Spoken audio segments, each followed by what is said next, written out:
Welcome back good healthy morning. हम discuss कर रहे हैं एग्जीक्यूटिव चेकअप्स और यहाँ मैं आज का क्वेश्चन जो है वो रिपीट कर दूं। आप मुझे बताइए, आपकी ईमेल्स भी आ रहे हैं और एसएमएसेस भी आ रहे हैं। आप मुझे बताइए कि कौन से 3 प्राइमरी कलर्स हैं और वो 3 प्राइमरी कलर्स कौन से हैं। आपको मुझे उनका नाम बताना है। प्राइमरी कलर्स या बुनियादी कलर्स कह लें, जो भी जिस तरह भी आप लोग उसको समझ लें, वो कौन से हैं आप मुझे बताइए। ईमेल भी कीजिए, एसएमएस भी कीजिए और फोन कॉल पे ही बता दें, कोई मसला नहीं है। हमारे साथ अब हमें ज्वाइन किया है डॉक्टर अरशद खान ने, ऑर्थोपेडिक सर्जन हैं। इनको वेलकम करते हैं। अस्सलाम वालेकुम सर। वालेकुम सलाम। कैसे हैं आप? अल्लाह का बहुत शुक्र है। आप सबको ईद मुबारक। सर आज पहला दिन है, बहुत ईद मुबारक। ईद के बाद आज पहला दिन है लोगों के काम पे जाने का। खुदा का शुक्र है लोग काम पे चले गए। हाँ, सही कह रहे हैं सर। सुबह सुबह ना उठना थोड़ा सा अजीब सा लग रहा था आज। मगर ये क्या अच्छा है, कौम को आदत नहीं काम करने की। सुबह सुबह काम को थोड़ा सा उठना पड़ा, अच्छी बात है सबको। नहीं सर, मैं तो कहती हूँ हम आज तक चल रहे हैं ना, तो शायद वो थोड़ी बहुत काम की आदत की वजह से ही चल रहे हैं, वरना तो चलें जी, बात कहीं और जारी है। हम हड्डियों पे बात करते हैं। तो सबसे पहले हम डॉक्टर फरीदा से पूछते हैं। डॉक्टर फरीदा, मुझे बताइए कि एग्जीक्यूटिव चेकअप में हड्डियों रिलेटेड क्या क्या, हड्डियां और जोड़ों दोनों इनफैक्ट रिलेटेड क्या क्या चेकअप्स होते हैं निःशुल्क? देखिए, हड्डियों में अगर जैसे कि एज अगर 50 से अबव हो तो या फिर कोई जॉइंट पेन की कंप्लेन कर रहा हो या ऐसी कोई मस्कुलर पेन की कंप्लेन हो, तो जो भी फिजिशियन होता है वो आपका एक कंप्लीट चेकअप में जोड़ों का मुआयना भी करता है।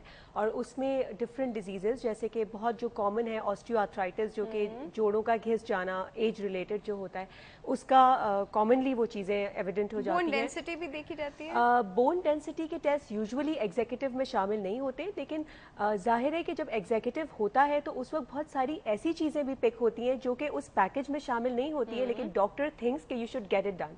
फॉर एग्जांपल, मैमोग्राम एक एग्जीक्यूटिव, नॉर्मल एग्जीक्यूटिव का नहीं होता हिस्सा, लेकिन अगर डॉक्टर देखता है कि आपकी स्ट्रॉन्ग फैमिली हिस्ट्री है कोई ब्रेस्ट कैंसर की, तो ही रिकमेंड्स कि आप जाके मैमोग्राम अपना करा लें। और पेप्समेयर भी वहाँ पर होता है? पेप्समेयर भी एक हिस्सा है, जाहिर है सर्वाइकल कैंसर्स जो है उसकी स्क्रीनिंग के लिए पेप्समेयर होता है। तो इसी तरीके की जो कंप्लेन रिलेटेड होता है, अगर कोई हड्डियों रिलेटेड कंप्लेन होती है तो डॉक्टर उस हिसाब से उसके टेस्ट रिकमेंड करते हैं, और अगर उसमें कोई ऐसी चीज़ पॉजिटिव आती है तो then they refer you to an orthopaedic surgeon.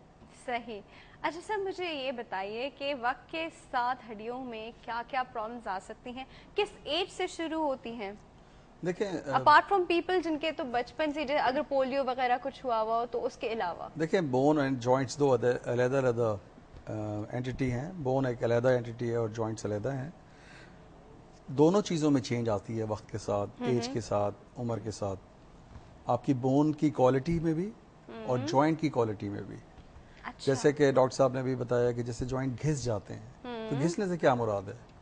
इसका मतलब आपने उसे इस्तेमाल कर लिया, आपने इतना टाइम अरसा जो है उस जोड़ को इस्तेमाल किया। सर रिपेयर होने तो नहीं जा सकते ना वापस ऊपर? नहीं, तो उसी इसका रिपेयर है ना, इसीलिए तो हमने अब तभी तो हमने उसका जो आर्टिफिशियल रिप्लेसमेंट्स हैं वो तो रिपेयर ही तो है उसका।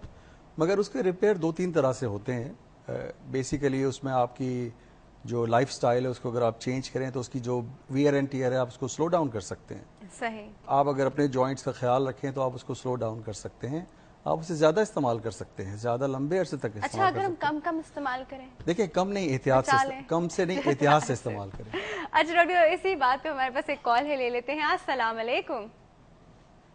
हेलो।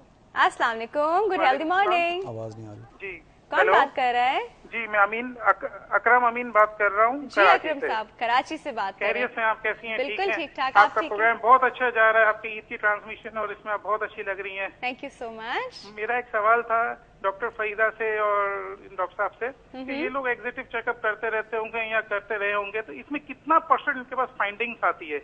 यानी इसको मैं एक्सप्लेन इस तरह कहूंगा कि कितने लोग इसमें फुली हेल्दी निकलते और कितने लोगों में कोई ना कोई डिजीज निकल आती है, उसका आप क्यों परसेंटेज डर रहे हैं अकरम साहब? इसकी वजह है कि जैसे इन्होंने बताया कि कोई चीज जो नोन नहीं होती और अचानक से उठ के सामने आ जाती है, उस वक्त उसका नॉर्मली पता लगता है जब वो फैल चुकी होती है। फॉर एग्जाम्पल कैंसर है, पहले स्टेज में उसका इलाज मुमकिन होता है, सुना है कि बाद में इसका इलाज तकरीबन नामुमकिन और काफी महंगा होता है। स्टेज में जी, तो इस हवाले से आम आदमी क्या उसके लिए तो यही जरूरी है कि वो करवा ले। से एक एज अटेन करने के बाद, मैं अराउंड 40 इयर्स मेरी एज है, मैंने कभी करवाया नहीं है, तो इस हिसाब से मैं पूछना चाह रहा था कि कितना % चांसेस है ऐसे करवाने में फायदा है। दूसरी चीज मेरा ये सवाल ये था कि कहाँ ये सस्ते दामों में होता है? कुछ जगहों पे ये बहुत महंगा होता है जो आम आदमी की बजट से बाहर होता है। ठीक है। तो कराची में ऐसी कौन कौन सी जगह है मजीद या इस इलाके के अंदर जहाँ ये कम प्राइस में होता है, जो आम आदमी के बजट में आ जाए, जो कि गवर्नमेंट स्पॉन्सर हो या कोई इंस्टीट्यूशन स्पॉन्सर हो वो?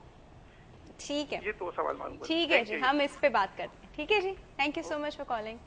डॉक्टर फरीदा, जिस तरह अभी इन्होंने बात की एग्जीक्यूटिव चेकअप की, तो कितने पैसे, क्योंकि बहुत सारे लोगों को ये डर होता है कि वो डॉक्टर के पास सिर्फ इसलिए नहीं जाते कि वो कुछ ना कुछ ढूंढ के निकाल देगा उनमें, तो वो उसी चीज को फिर पालते रहते हैं अपने अंदर, और जब वो बहुत बुरी फॉर्म में उनके सामने आती है तो फिर उनको बहुत सीरियस कॉन्सिक्वेंसेस फेस करने पड़ जाते हैं।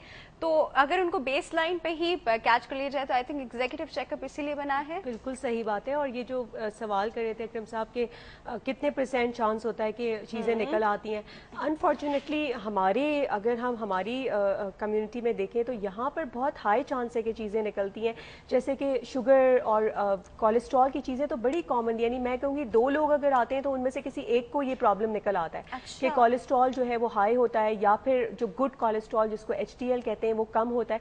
तो ये छोटी मोटी चीज़ें तो जो है वो आम जैसे निकल आती है, बहुत ही इट्स वेरी कॉमन। तो इसलिए ज़रूरी है कि आप ये चीज़ें चेक करवाएं, और ज़रूरी नहीं कि आपको कोई अल्लाह ना करे कोई बड़े, जैसे ये डर रहे थे कि कोई कैंसर्स निकल आएँ या कोई बहुत बड़ी बड़ी चीज़ें निकल आएँ, ये ज़रूरी नहीं होता। जो छोटी मोटी चीज़ें जिसको हम डिसरिगार्ड करते रहते हैं अरसे